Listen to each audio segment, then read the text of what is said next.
Oke, kapan nih?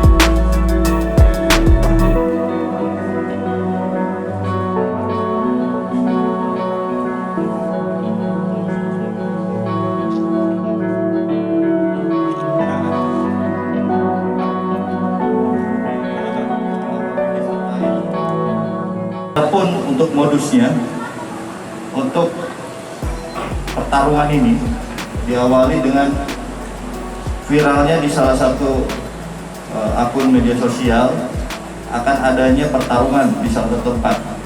Disitulah para penonton akhirnya melakukan DM ataupun japri terhadap panitia ini, termasuk para petarung ini.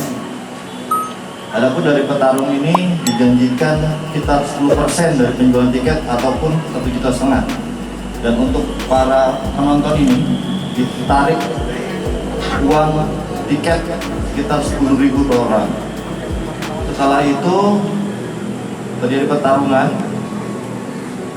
sekitar dua ronde ya.